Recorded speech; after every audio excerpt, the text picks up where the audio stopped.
Welcome to the next episode of the Talent Ed podcast. Today, I'm joined by two people for the first time. Firstly, I'd like to introduce Melanie Punch, who is the head of UK careers at Investec. And for the first time, a colleague of mine, I don't know if it's that way or that way, Sophie Rigby, who heads up solution design for Chapter 2. So when we go into a lot of our clients, Sophie's usually joining me to help me design the right talent solutions for the operations that we design for our customers. So welcome, guys. Hi.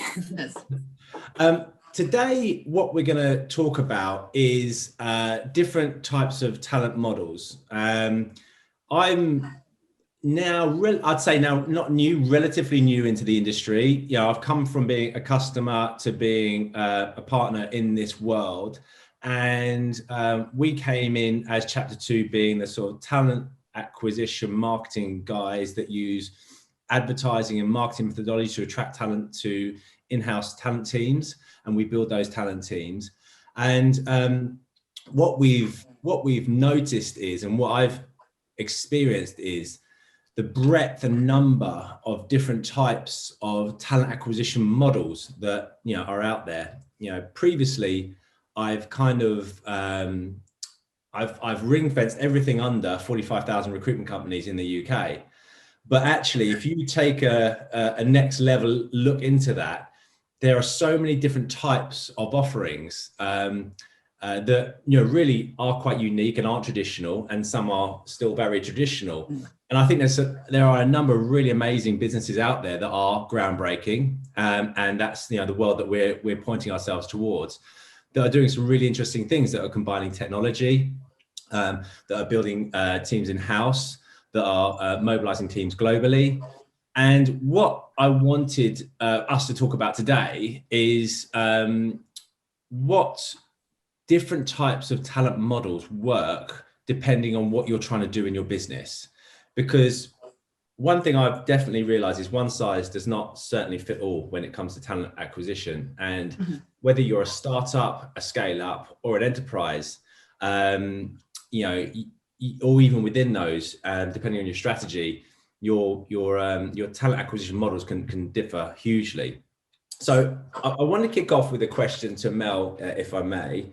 Mel, your background is extensive in this world, right? So prior to Investec, you were head of talent at Tandem, and prior to that, you were head of resourcing at Barclaycard.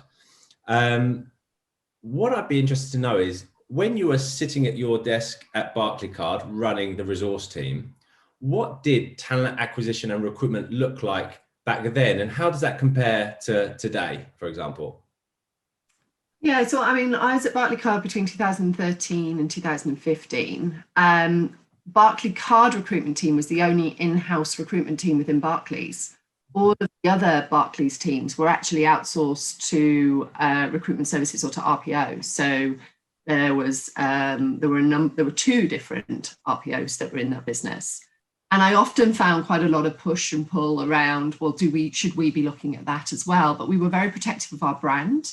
We really believed having an in-house recruitment team that really understood the brand, understood the business, very forward-thinking business was Barclaycard.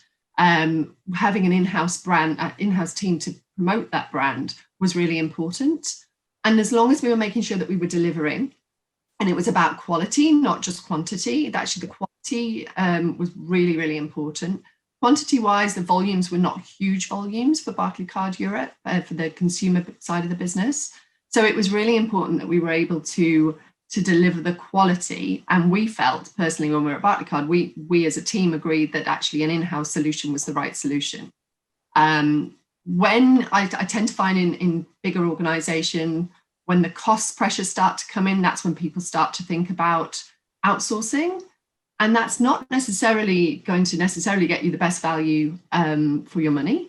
It also isn't necessarily going to get you the best quality. And you also have to think about the hiring manager experience, or the experience of all those people that are interacting with your team, and how they're going to feel about the change as well. So the whole time I was there, recruitment was managed in-house with an in-house recruitment team that I led.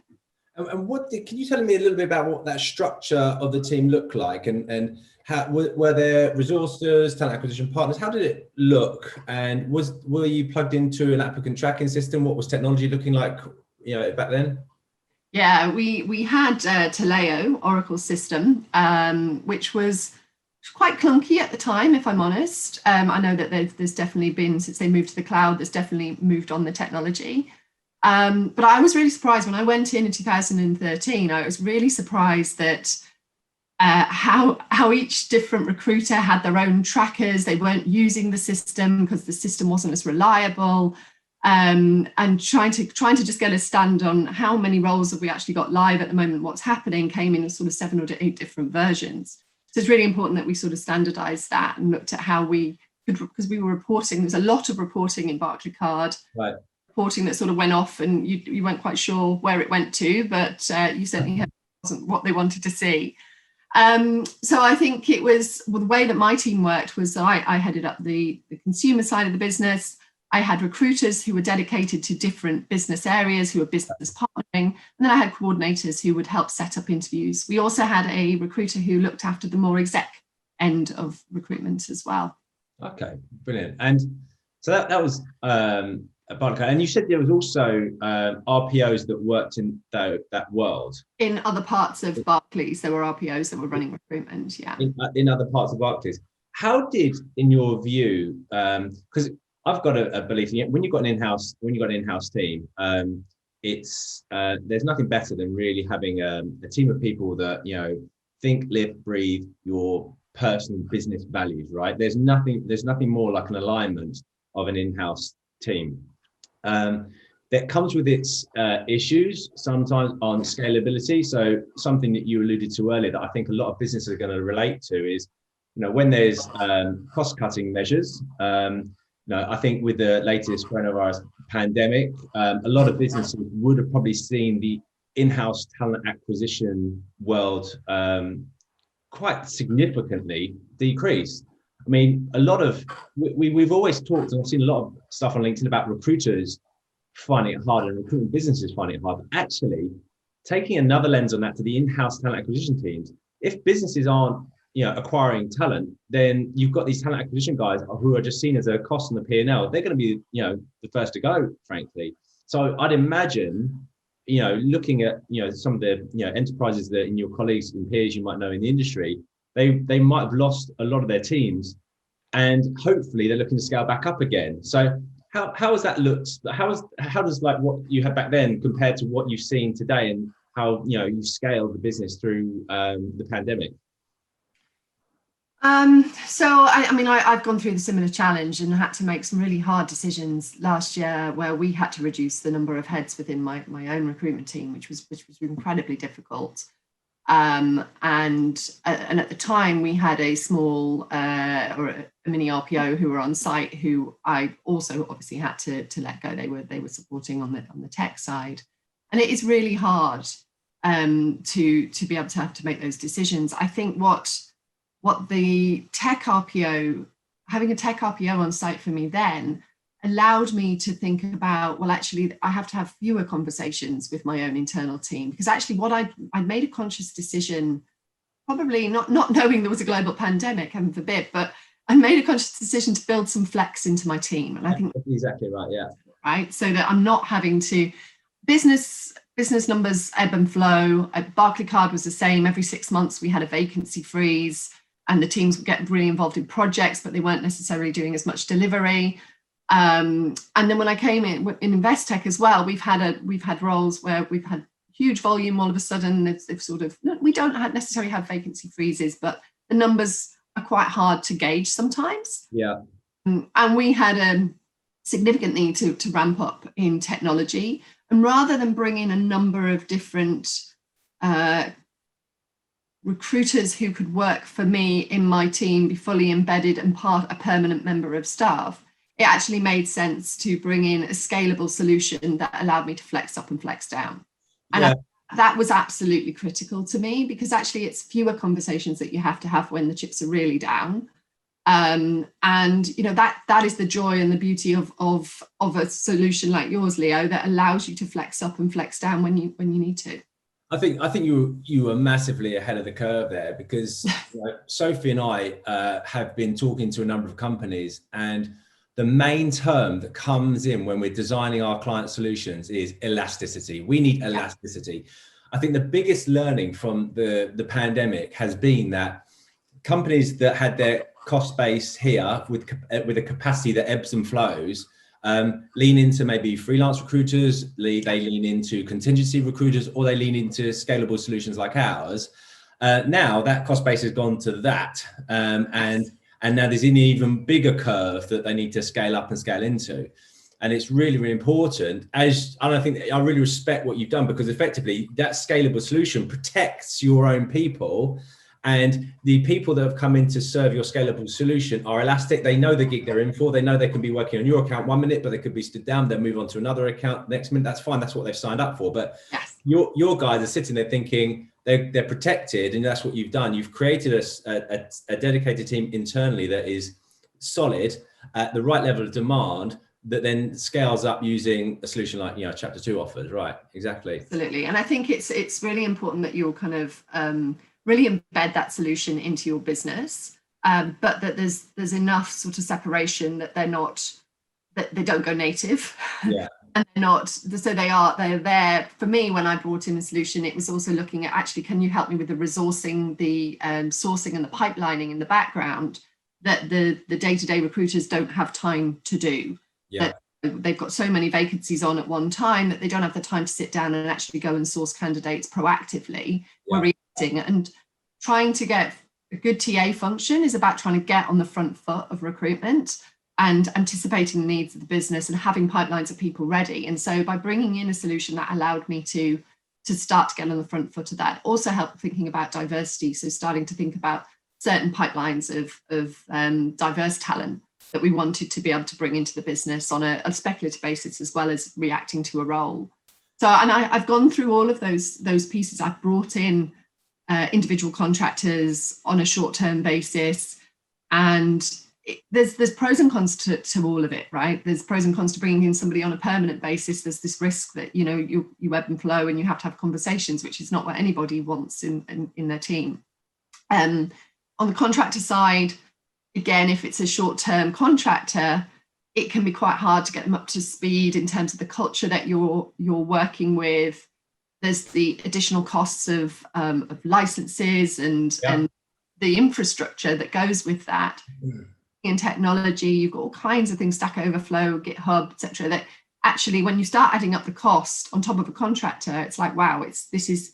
Am I going to get a return for someone who could potentially only be here for 6 months? So being able to bring in a flex model that comes with all of that infrastructure and that gives you a return on investment. The other thing I looked at was, well, how much is it costing on an average for me to hire a tech person, individual? Yeah. And then how much will it cost me if I'm paying a retained fee to a third-party resource company that can help me scale up and scale down, wherever I need to? Yeah. It really paid out that for me, that as long as there was a guarantee of so many hires per month, then actually we were saving money compared to what we were paying with agency fees. I think that's something that people who choose to build their own in-house talent teams need to be aware of. Sophie and I have been talking a lot about designing in-house talent teams. And Sophie, I don't know if you want to share your thoughts, but we had a point where it's very easy to cost an individual in, but then when you cost, it's the licenses for that software, the licenses for the other software, the licenses for everything, and you put in all the overheads that currently sit in that, then you start thinking, well, the difference between what Chapter 2 puts in, I can't speak of other scalable solutions, but what we put forward, actually, it makes it debatable, because that difference, which is probably margin, to be frank, because we have to, companies have to earn money, that what they're buying is the ability to switch on, switch off. That's the trade-off, right? I'm going to trade a bit of margin, and can I afford that bit of margin for my flexibility and to protect the core team that I've got, and that's the trade-off, I think. Yeah, I agree, and I think what we've seen is that definitely, and then when you partner that with the scalability of using someone outsourced, so you're not having to commit to that permanent position or team within your own in-house solution. It just kind of gives you the best of both, really. Like, you've got the flexibility as well. So yeah, I think, like Leo says, a lot of the people that we've been speaking to recently have maybe had that on their minds anyway as a potential hybrid solution. But I think what's happened over the last year has maybe been a bit of a catalyst to that too, because they've got to potentially think about different ways of working now. So it's good to kind of just explore, you know, alternative options as well. So it's been interesting. And Mel, obviously then you went on to work for a very different type of organisation. So you're working for a startup, a scale up. How did that sort of change, you know, the structure? How did that change your approach? So I left Barclaycard and took the plunge and went into startup, and I was the 15th employee that joined Tandem. Went in there to head up talent, which was everything to do with HR. And I think that, but the main driver when you're being brought in as a head of talent in a startup is about recruitment. You know, we need to get people in, we need to get the right people in, and we need them now. And there was quite a heavy dependency in the company I went into around using particular agencies that we're working with, and it was sort of, there was relationships with the founders in there that meant that these were the agencies that we worked with, and they delivered enormously quality candidates.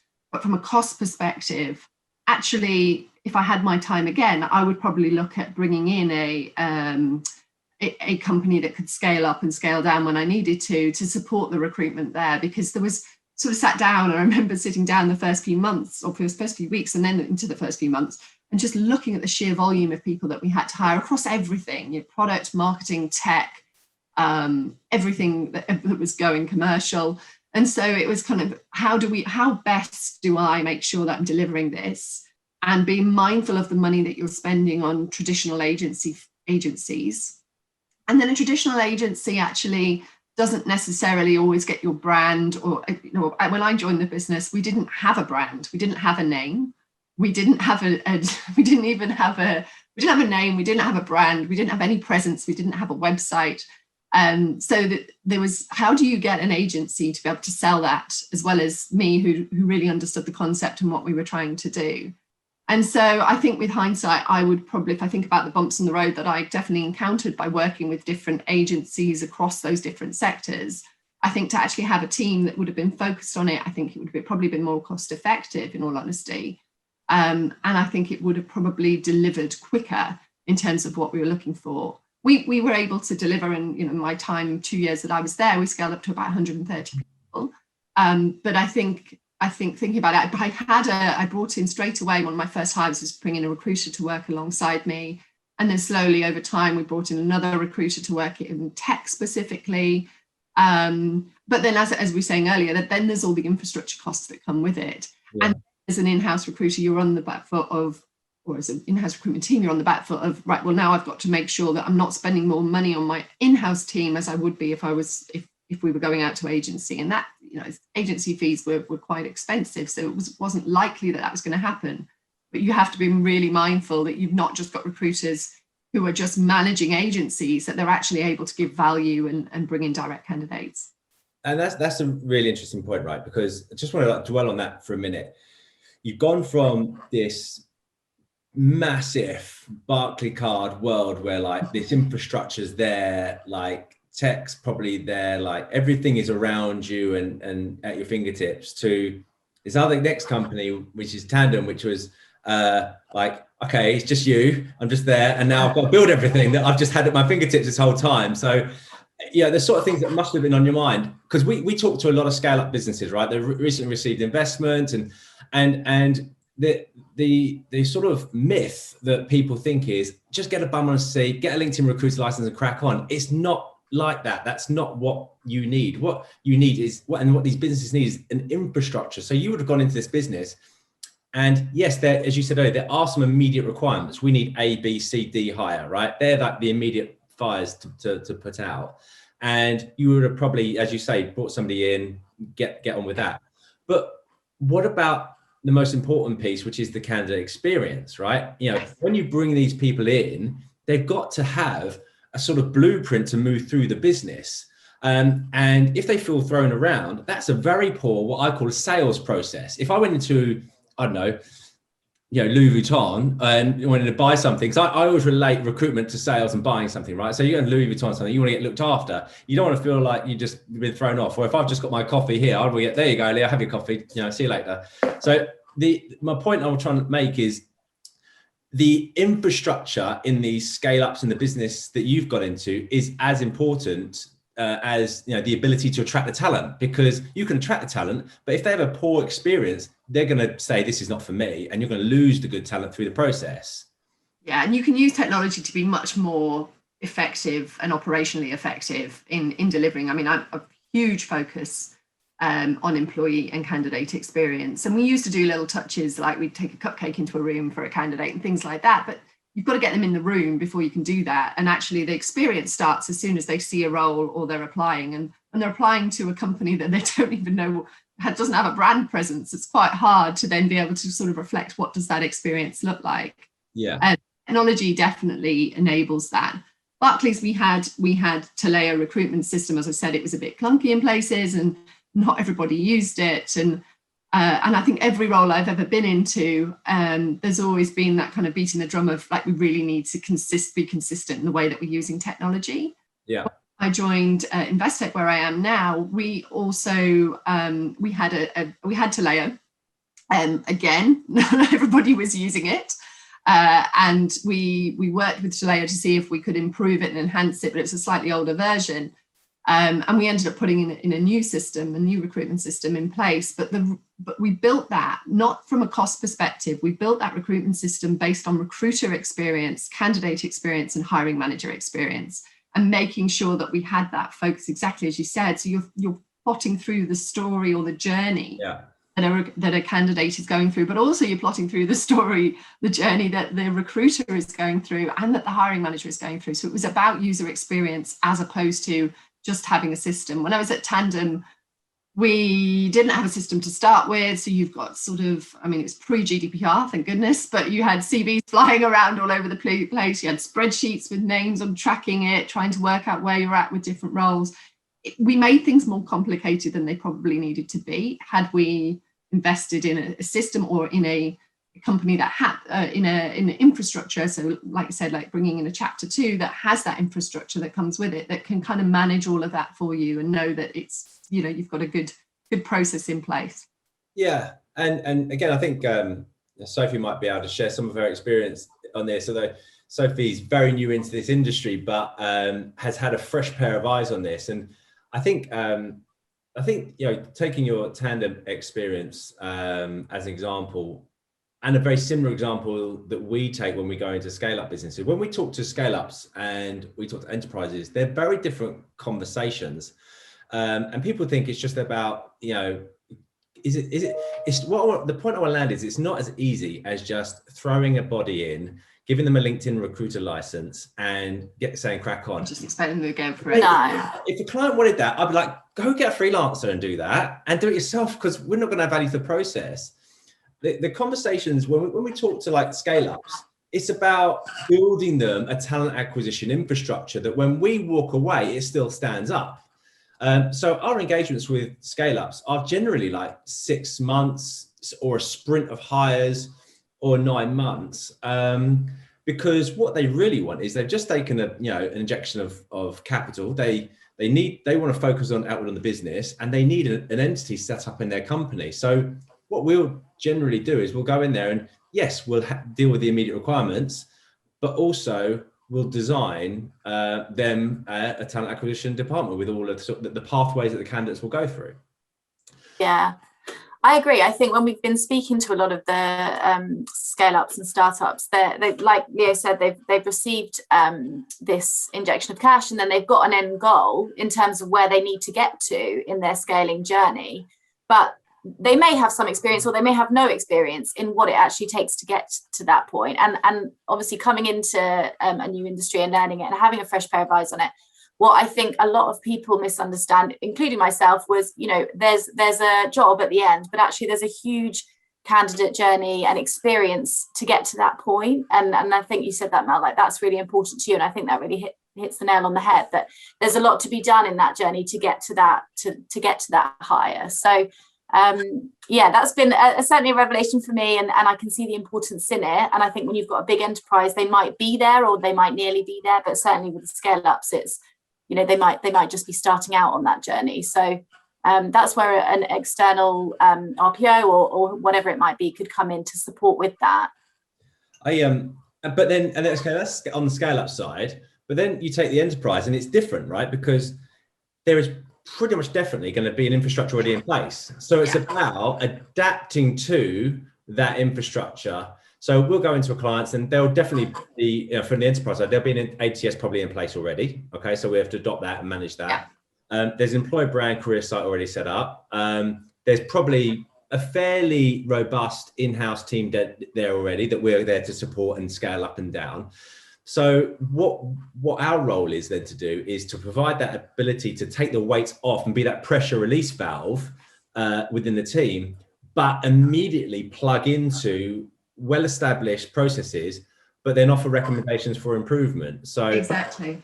One of the clients we're talking to at the moment, you know, they've got thousands of emails in their inbox. They're scaling really, really rapidly. They need a pressure release valve for us to go in, plug ourselves in, and release the pressure release valve, and then, you know, scale back down again. So we're very much mobilized to go in, sort it, you know, get out again. And I think in enterprise, sorry to interrupt you. Oh, go, please go, yeah. In enterprise, there tends to be more of a need for, you know, there's a sudden peak, or there's a sudden, like, there's a massive project and we need 30 people to be working on this project. They need to have these particular skills. And I know my team at the moment, we've got so many roles on now, I know that my team would really be like, my goodness, how are we going to cope with that? Like, what can we do? We have a South African part of our business in Investec, and so we will leverage the South Africa team where we need to support some of the recruitment that we're doing in the UK on a kind of like that flex basis. But if South Africa were maxed out, we would also have the same issues. So it's really important to be able to bring in, I think you have a clearer view, you have clearer understanding of deliverables in an enterprise. I think in my own experience of startup, the demands can shift and change depending on the day of the week, or what's happened, or depending on the last investment round. And so it's quite hard to kind of pinpoint exactly what you need. In enterprise, where there's a project or there's a specific need, I think that's where absolutely there's a lot of value to play. And actually, it's how I started my career in-house, was that I came from a background in marketing, and then I moved into recruitment agency. Then I moved into an RPO called Capital Consulting, which was bought out by AMS. And my first gig, if you like, was to be in the I think we were called the talent acquisition group. And we were kind of like the SWAT team that would go in and pick up where there were additional hires.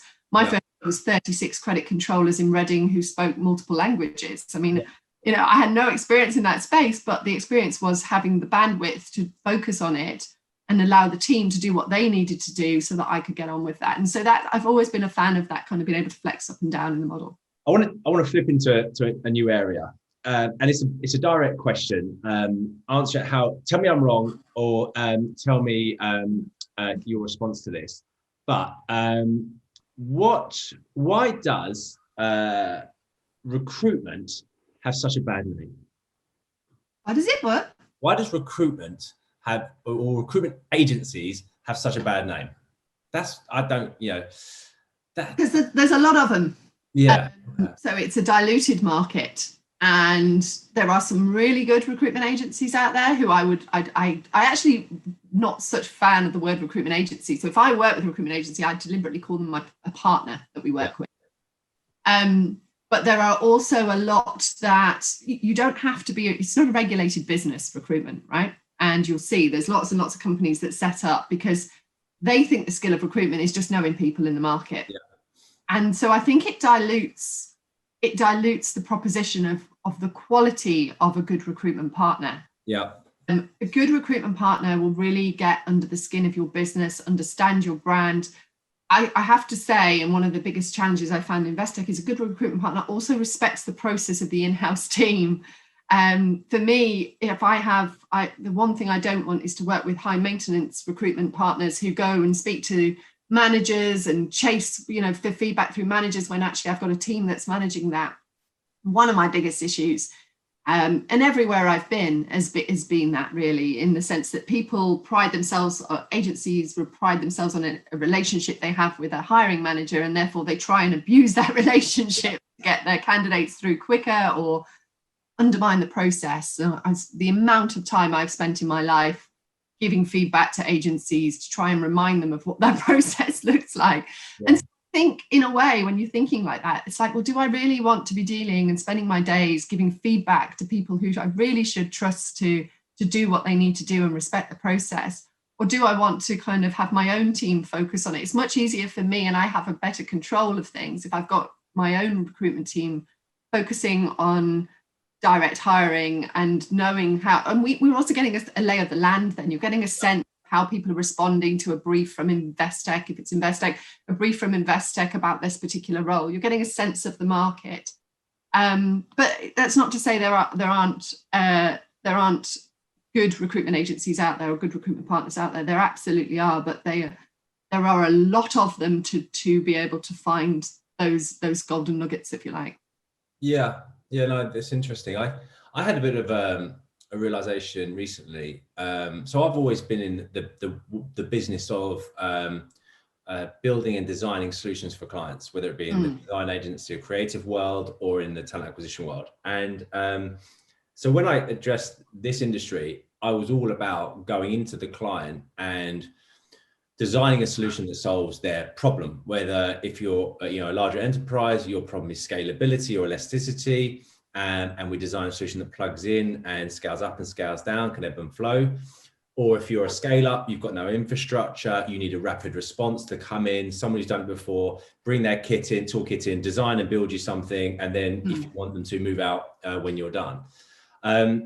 That's what I recognize. But I think the recruitment world is also like layered with people that see talent as a product, and they'll say, oh, I've got this candidate, and like they take out their name and all that sort of stuff. They go, I've got this candidate. They literally punt them round like a door-to-door. I get it all the time, Leo. Especially Friday. Friday is business development day for the recruitment agency world. You just get specced in left, right, and centre. And if you don't respond, they'll go to they've probably gone to the manager and they've gone to a lead. And the amount of times I get just referrals from managers and leaders in my business saying, Mel, can you please deal with this? Or what should I say? And also the challenge is that actually sometimes those managers and agencies managers want to keep those relationships with the agencies for their own benefit in the future, right? Yeah. No doubt. So there's a fine sort of balance of how to deal with that. But it is definitely, I have given feedback to agencies who have just specced in saying, I'm going to admit this, but saying that this is lazy recruitment. You don't know brief I've got right now. You're sending me a CV and going, this is a great such and such person. And I'm going, well, I don't have a role for that person. Yeah. And I often go, have you ever worked in-house? If you've worked in-house, you know that you can't suddenly make up a head count for people generally, certainly not in an enterprise business, unless there's a real different skill that person's bringing, and this person and this agency really understands your business. But I think that's to the value that an embedded or an aligned solution alongside your in-house team can do, is they understand where there's opportunities for that. And therefore, if they do come across a great profile, but there isn't necessarily a role, they know the manager, or they'll know the team that can have that conversation around, well, look, this is a really good diverse profile of somebody that we think could bring something really different to that team. And, that's why it's so important to make sure that any business that you have in terms of a resource specialist is really able to understand what the drivers are for the business and the strategy for the business, so that they can also start to think about it. And like you said earlier about challenging the process, I think it's also about challenging the type of person that you might want to bring into the company. Wildcards are one of the best things in my mind, and I'm not sure recruitment agencies do that. If I'm honest, recruitment agencies will tend to stick to the brief, and the best recruitment agencies I work with are the ones that I'll say, put your neck on the line. If you think that CV isn't strong enough, but you've met them and you know the culture and you think that they're the right person for this team, then back yourself. Yeah. And I expect of my own in-house team and any team that I bring in to complement that. I think that is really why I'm going to say it, there is a rise in the amount of businesses that are now offering solutions similar, to Chapter 2, where they'll build in-house capabilities, because they have that understanding of the culture of the business. And what better person to project and market and sell, because I keep talking about it, recruitment is marketing and sales role. Sell that business, somebody who lives and breathes inside that culture, rather than someone who sits in a recruitment desk somewhere in a recruitment company. And literally what they're doing, as you said, every Friday, they're spraying and praying CVs, they just spray and pray. It's very old school. It's, I worked in recruitment agency in 2003, 2004. Yeah. We did the same, and I didn't agree with the ethics of it then, if I'm honest, and I still don't. And I find it, you sometimes speak, so they'll often call on a Friday, always a Friday, they'll often call on a Friday, and there's often a kind of, I just want to understand you're the head of recruitment, and I've got this CV, and I'm like, what role is it? And you've never worked in-house, you clearly don't understand that this isn't something I can do right now. And you actually can hear that there's a quality recruiter there. Yeah. Actually in a world where this is the expectation. And I just think that recruitment it needs to, I've always said for a long time, it needed to evolve. And I think it has evolved in the sense of having RPOs or small companies and talent agencies that can come in and work with you to really help scale up what you need to do and give you that right focus without having to kind of work with lots and lots of recruitment agencies that are out there. Yeah, I think it's the future. I do. And it needed to happen, because for a very long time it was just the same old processes and the same, and it's still, there are still some industries, and I work in wealth and financial services, and they can be a little bit old school in some places. There's still some instances where that happens, and I'm kind of like, no, I'm ahead of that. I don't need that, thank you. I think you've got kind of a filter to it now, the people that do that, just literally don't even open the emails. I mean, I used to get it when I was, running a large creative agency. I used to get similar to the Friday emails, and it literally would be an email from someone I hadn't recognized. So I thought, okay, it might be a client or someone. So you open the email, next thing you know, there's a candidate with like candidate hashtag, and then terms attached to it. It's like, this is one, not building a relationship with me. Two, just literally throwing a dart blindfolded. It just isn't going to work. I think what I would say, I think that's the reason, one of the reasons why recruitment has a bad name. I think that is some of the old school. It's almost like door to door. There's no skill to it, and there is skill to recruitment. But when you debase it like that, there's no skill to it. I think you're right. Sophie and I had a recent piece of work where we really had to apply skill. We met with a potential client, and they presented us with a scalable issue, and you could see they had a scalable issue. They had their in-house team they needed to scale, and we applied some real detailed thinking as to how we would help them solve their problem. We spent hours designing a solution, what type of roles, how they'd be applied, and then when we presented it back, it wasn't even a sales pitch. Here's how we think what your problem looks like. This is how we think you're planning to handle it. Here's how we can add value to that plan. That's business development. And I all companies need to do business development, right? And there are just different ways of doing it. There's the hard sell, which is the spray and pray CVs, which just people have got bullshit filters to them now, right? Just like the spam you get on your Facebook. And there's a strategic way, which is really understanding, getting underneath the issue and trying to solve your client's problem. So Sophie spends, you spend a lot of time on Crunchbase, don't you? Literally looking at all the scale up businesses, the recent taken investment. And it would be simple for us. Sophie would make a call and say, here's our latest hack on how to set up your own in-house talent team. And it's just offering value to it. They might use us, they might not use us, but we just give them value for a period of time. And hopefully, if they're using our products and our packs, then they might give us a call to help them scale up, because while they'll have the manual, they might want someone to do it for them. Yeah, and I think, like Mel said, you're doing spray and pray CVs is not a solution, is it? That's the thing. It's not a solution at all. It's just doing a bit of work and hoping for the best. So I don't think, from what we've experienced, and when we're talking to either scale up or enterprise type clients, I don't think that kind of approach is going to work for either. People now, we need to really understand exactly what you need and how we need to be agile so that we can properly embed within your team. So yeah, I mean, I'm quite shocked, to be honest, that that's still going on a Friday. I'm really surprised. That sounds so old. Yes, sounds very dated. Yeah, it's and it just sometimes some of this stuff just doesn't evolve as quickly as you expect it to, and how people still expect to get results that way is beyond me, really. But I think what was also quite nice about for me having having my tech recruitment managed was that actually when I did get loads of agencies messaging and managers directly or myself directly, it was a very quick, I'm sorry, no, we don't even work with agencies anymore. We've got an in-house solution.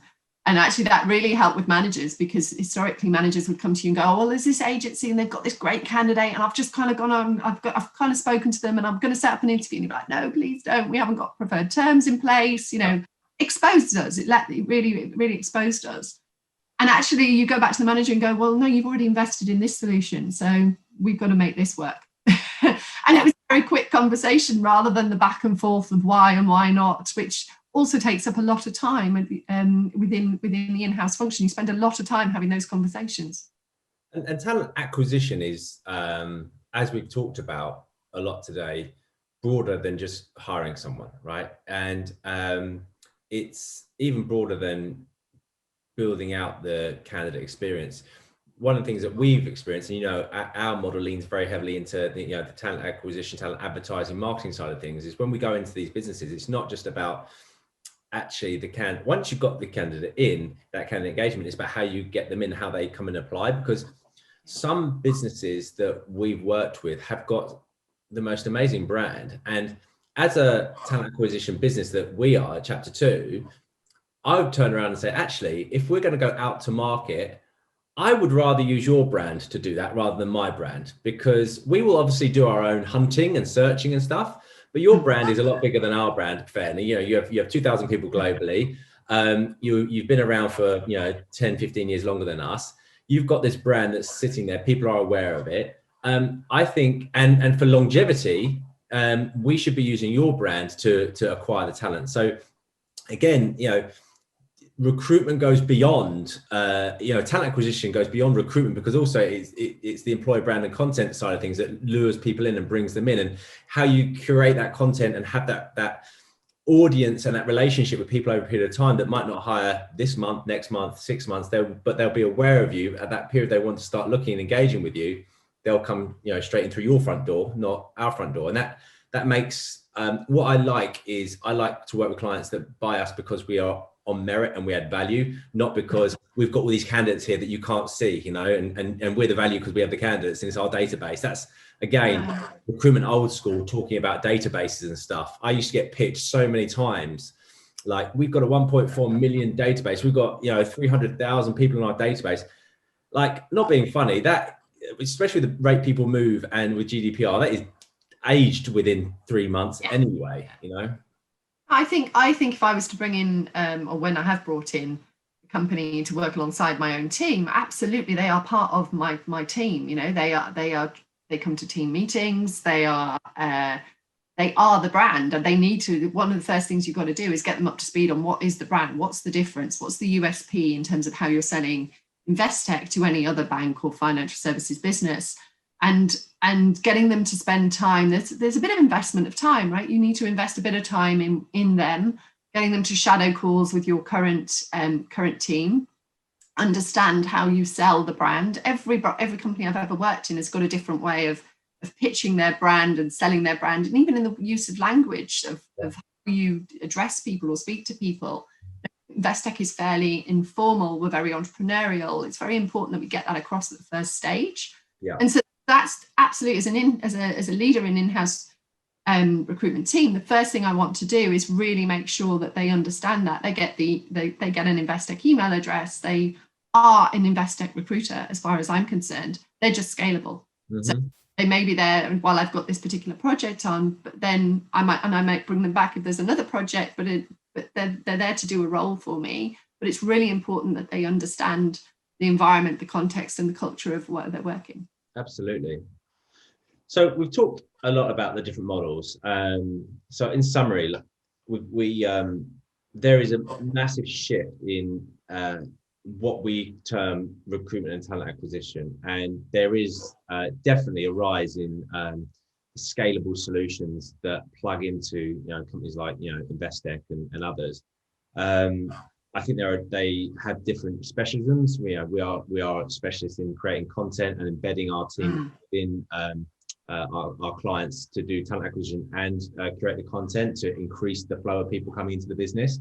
But I think that what I'm hoping to see, and it won't take, and it won't be overnight, but over a period of time, recruitment will be seen as much more, as you put it, a partner or a talent acquisition partner. Maybe we won't use the term recruitment in 20 years time, 10 years time. It will be talent acquisition team. I'm bringing in the talent acquisition business or a talent acquisition consultancy. We don't talk. I mean, I've been told off before because someone said, "You are a recruiter." I'm like, "Yeah, no, but I don't want to be known as a recruiter." I'm like, "We're talent acquisition," and it's like, "No, but you are a recruiter." Sophie's told me off many, many times about this. And I talk about RPO. Yeah, but I don't like RPO. It's just like, yeah, but that's what you do. I was like, I know, but I want to do it differently. But and when you talk about marketing and Google searches, like, yeah, but no one's going to find us if you start talking about talent advertising, because no one knows what the bloody hell that is, Leo. So, like, what we're trying to do is we're trying to get a journey to, and it not really give recruitment a good name. We're trying to get a journey to evolve talent acquisition or recruitment into talent acquisition, because that's what we do. We want to, we are genuinely embedding ourselves, partnering with our clients, scaling our clients, and we are here for as long as the clients need us. And then they can, switch us off if they don't have the demands anymore. But we know we're partners with them, so you might see them a lot. Just like your friends, you might see them a lot for a period of time, then you might not see them so much. And that's what we try to do. And I think that's what businesses like ours are also trying to do. I think as the talent acquisition industry evolves, invest more in technology, invest more, recognizes candidate journey is important. Invest more in branding. The whole sort of industry will sort of have a better name to it. And I think the future, I don't know what you think of this, but I think the future is it's not like recruitment or in-house. It's kind of like this is something that's in between, right? Yeah, absolutely. I think it's a hybrid. It's a hybrid to go forward. And actually, your point on content creation and the USP that Chapter 2 have is something that I would have snapped your hand off for when I was at Tandem, because that we didn't have anything, and we had a good view of what we were trying to get out to market, but actually having experts in who would be able to help us execute on that would have been incredibly valuable to know how we were bringing people into the company. And I think even in an enterprise, even where I am now, I could always do with more input and ideas on how we actually adapt. You get a bit staged, you get a bit used to kind of how your job adverts are, or how you attract people, or the videos online. And it would be great to have somebody who would take a look and a view at content creation with fresh eyes. And I think that's what you guys have got in terms of bringing to this industry, is those fresh eyes. Yeah, thank you. There's going to be a case study coming out soon, because we had a great example of that. Because one thing that I harp on about a lot is that it doesn't need to cost the earth, right? There's a case study which we're doing. One of our clients has scaled up in a particular area quite quickly, and they are doing onboarding videos. Okay, and onboarding videos is not new; it's a standard thing, right? And they were going to use fairly sort of budget level videographer and camera, probably not even a videographer. And I said, you're probably going to pay, to get someone done. Why don't we get a videographer in, not just to do these videos, but actually while they're there, dramatize some propositions of some of the people you've hired and scaled up, and their experiences and the brand and that sort of stuff. And all of a sudden, that day you originally planned just to go, "Hi, we're onboarding you" videos. We're like, we've got those onboarding videos, and we've got all this other amazing content as to why people have come on board and the experience and the brand. So all of a sudden we've taken the opportunity to do that into that, and it's cost no more money to do it. Yeah. So that's kind of like the lens that we bring, I guess. Definitely. And I think you hit the nail on the head, because the idea of an employee value proposition is the employee bit, right? Yeah.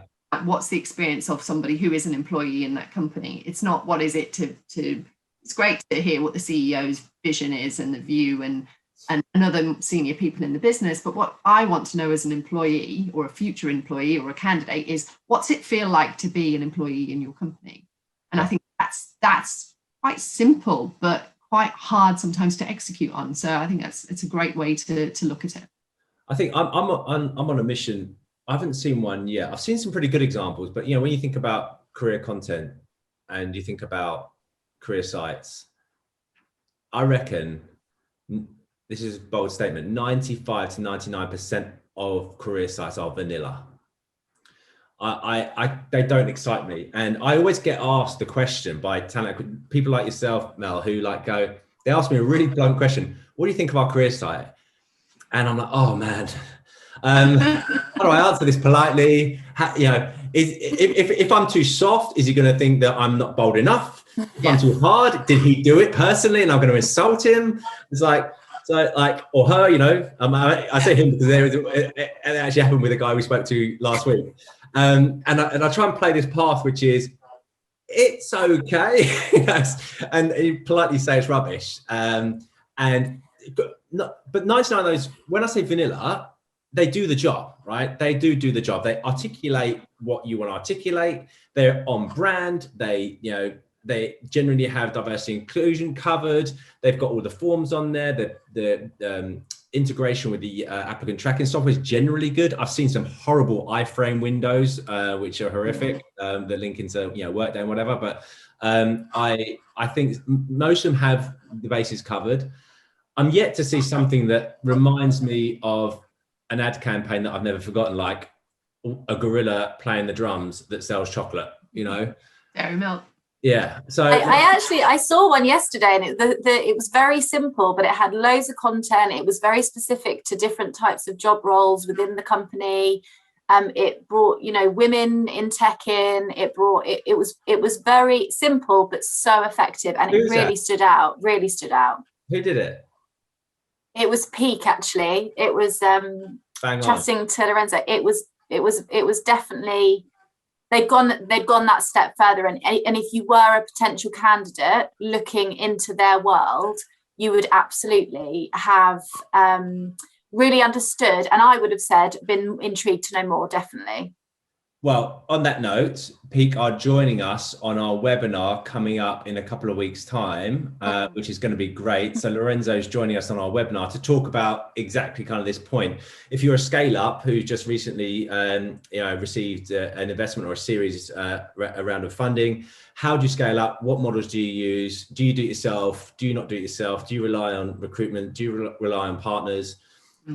If you're an enterprise, Mel, you're kindly joining us as well. Corey Archer from Collinson is going to be joining us. So we're really excited to have this kind of chat about different types of businesses and how they approach talent acquisition. So that's going to be really exciting. So on that note, Mel, I'd like to thank you so much for joining us today. It's been a really great hour. It's gone like so fast. And Sophie, as always, thank you very much. We will look forward to seeing you all soon. Take care. Thanks very much. Cheers.